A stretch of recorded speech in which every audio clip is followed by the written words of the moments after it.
Hi, it's Chris with Implied Music. I'm going to go out on a limb and say that the principles of walking bass in jazz music provide a great foundation for bass lines in almost any kind of composition, be it pop, rock, epic, orchestral.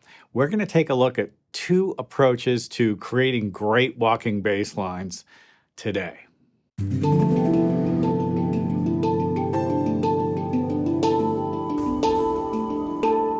I'm not a bass player, although I do play bass, play a little guitar if I have to, play bass.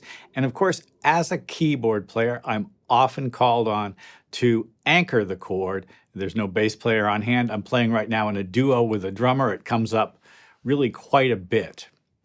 So listen, take a look at this chord progression from Autumn Leaves. All of these chords have 7 chord tones, if not more. And so my first principle is to make sure I get to the root D on the, this is overly simplified, but let's overly simplify things. On the downbeat of that measure, I'm going to play a D. On the downbeat of the next measure, I'm going to play a G. You get the idea. C and F, B, E, A. And I have 2 measures of A. That's an 8-bar phrase. Autumn Leaves is a great study tool.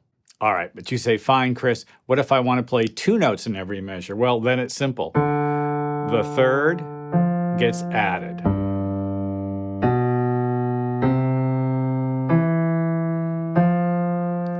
F and A, B and D, E and G sharp, A, C, let's add the 5th, D and F, G and B, C and E, F and A. You're getting the idea, right? B and D, E and G sharp, A. Well, I've got a great bass line out of that, and those notes flow fairly smoothly. In fact, did you notice that the third tended to push towards the root of the next tone? Well, that's essential to the next level that we're going to. And what's great about it is it includes chromatic tones. So maybe you can follow along on the bottom. For my D minor 7 chord, I'm going to play 3 chord tones and then approach the G by a half step, either from a half step above or a half step below. So here's my D minor 7 chord. I play D, F, A, and approach the G by a half step above, and I've made it to G on the downbeat. How many beats do I have in a measure? 4. How many notes did I just play? 4. 1, 2, 3, 4, 1. I'm going to go down now. 2, 3. The next tone is has to be an approach tone to the C. Let's go to the C chord. And I can go back to the third, and that's an approach tone to the F. Did you see it? Sure. I went down the F chord, C, A, an approach tone to the B. I'm rising up to it. And I'm going to approach the E from a half step below, approach the A from a half step above. And I just walk down to the A. So the chords are in blue and the bass line is in teal.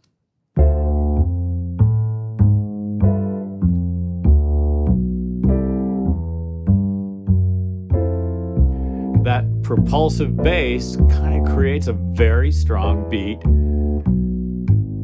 And there's moments of tension despite the fact that these chords are pretty straightforward voicings. Notice how the bass tends to stay within a certain octave. We're not going to go all over the place. That means it goes down and up, creating a melody.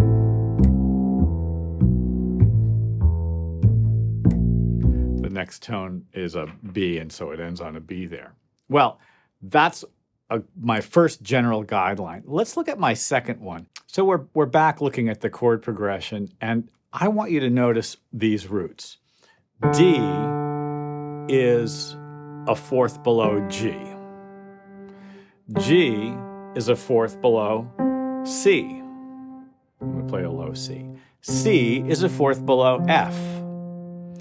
F is a fourth below B, a tritone actually, but let's call it a fourth. And B is a fourth below E, and by now you must realize where we're going. E is a fourth below A. Very frequently in jazz and in lots of the music that you'll be playing and composing, chord relationships will be like that, in fourths. It's part of the concept that we call the circle of fifths. It's just the way functional harmony tends to work. What that means for us as bass line composers is that there's another trick we can use. Here's my D chord. Now the bass line can move up to G. And what I did was I stepped up the scale, and then there's my passing tone. It went to G on the downbeat of the next measure. Now, you must realize that going from G to C, we can do probably the same thing, right? G, C to F. Those notes are mostly scale tones, and I do a little chromatic passing motion as I approach the next chord. Now, in this case, I had to put the surprising chromatic tone a little bit earlier, and you're always going to be fiddling around with that a little bit depending on where the scale is, but how powerful is that, right? The next chord that happens is B half diminished. So I'm going to go from F down to B half diminished. This time I'm going to walk down. F, 2, 3, 4, 5. Now, in this case, I was just able to walk down the scale. I went down, it just fills in beautifully. Now let's go from B up to E, passing tone to E. Let's walk down to A6. I've created a bass line not from staggering, jumping around to chord tones, but rather moving by scale steps and tweaking the scale steps by adding half steps when I need to in order to get to the downbeat of the next chord. So this one could look like so. G, I'm going to walk down to C and walk up to F, walk down to B, walk up to E7. Let's keep going up. A6. And I'm going to walk up to B.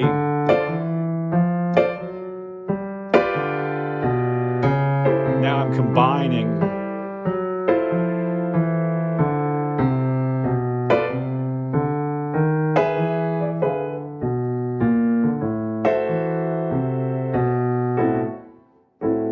And that was a blend of the two the second time I went through it. The bass is one of the main engines of the sound of any arrangement, and walking bass lines are a great way to study how that happens. It may be outside your style, but take a look at these two approaches in order to sort of fatten up your sound. It's great to have bass notes that aren't just the roots. It's great to have bass lines that propel you forward. Well, I hope this has been useful. Like and subscribe and ding the bell. You'll be notified when I do my videos, and I will see you next time.